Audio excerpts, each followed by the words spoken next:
ಎಲ್ರಿಗೂ ನಮಸ್ಕಾರ. ನಾನು ನಿಮ್ಮ ಸುಪ್ರಿಯ ರಾಘವೇಂದ್ರ ಜೋಶಿ. ಒಬ್ಬ ರಾಜ ತುಂಬ ಪ್ರೀತಿಯಿಂದ ಒಂದು ಕುದುರೆಯನ್ನು ಸಾಕಿದ್ದ. ಅದು ಅವನಿಗೆ ಬಹಳ ಪ್ರಿಯವಾದ ಕುದುರೆ. ಆದರೆ ಕಾರಣಾಂತರಗಳಿಂದ ಕುದುರೆಯ ಕಾಲು ಸ್ವಲ್ಪ ಮುರಿದು ಹೋಗಿತ್ತು. ಆಗ ಅವನು ಒಬ್ಬ ವೈದ್ಯನನ್ನು ಕರೆದು ಹೇಳ್ತಾನೆ, ನನ್ನ ಕುದುರೆಯ ಕಾಲು ಈ ಥರ ಆಗ್ತಾ ಇದೆ, ಅದು ಮೊದಲನೇ ಥರ ಓಡೋಕ್ಕಾಗ್ತಾ ಇಲ್ಲ, ಏನಾದರೂ ಮಾಡಿ ಅಂತ. ಆಗ ಆ ವ್ಯಕ್ತಿ ಆ ಕುದುರೆಯನ್ನು ಬೇರೆ ಕುದುರೆಯೊಂದಿಗೆ ಓಡಿಸೋಕ್ಕೆ ಶುರು ಮಾಡ್ತಾನೆ. ಅದರೊಂದಿಗೆ ಬಡಿತಾನೆ, ಅದಕ್ಕೆ ಜೋರಾಗಿ ಓಡೋಕ್ಕೆ ಫೋರ್ಸ್ ಮಾಡ್ತಾನೆ. ಈ ಥರ ಆದಾಗ ಕುದುರೆಯ ಕಾಲು ಪೂರ್ತಿಯಾಗಿ ಮುರಿದು ಹೋಗುತ್ತೆ.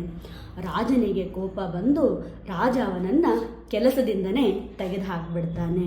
ಮತ್ತೆ ಸ್ವಲ್ಪ ದಿನ ಕಳೆದ ನಂತರ ರಾಜ ಒಬ್ಬ ವೃದ್ಧನನ್ನು ಆಯ್ಕೆ ಮಾಡಿ ಕುದುರೆಯ ಕಾಲನ್ನು ಸರಿ ಮಾಡುವುದಾಗಿ ಅವನಲ್ಲಿ ವಿನಂತಿಸಿಕೊಳ್ತಾನೆ. ನಂತರ ಆ ಕುದುರೆಯೊಂದಿಗೆ ಆ ವೃದ್ಧ ಪ್ರೀತಿಯಿಂದ ನಡೆದು ಆ ಕುದುರೆಯನ್ನು ನಿಧಾನವಾಗಿ ಚಲಿಸುವಂತೆ ಮಾಡಿ ಆ ಕುದುರೆಯ ಕಾಲನ್ನು ವಾಸಿ ಮಾಡ್ತಾನೆ. ಹೀಗೆ ಶಿಕ್ಷಕರೇ, ನಮ್ಮಲ್ಲಿರ್ತಕ್ಕಂತಹ ಮಕ್ಕಳು ಕೂಡ ವಿವಿಧ ರೀತಿಯ ಮಕ್ಕಳು ಬರ್ತಾರೆ. ಕೆಲವೊಬ್ಬರು ನಿಧಾನವಾಗಿ ಕಲಿತಾರೆ, ಕೆಲವೊಬ್ಬರು ವೇಗವಾಗಿ ಕಲಿತಾರೆ.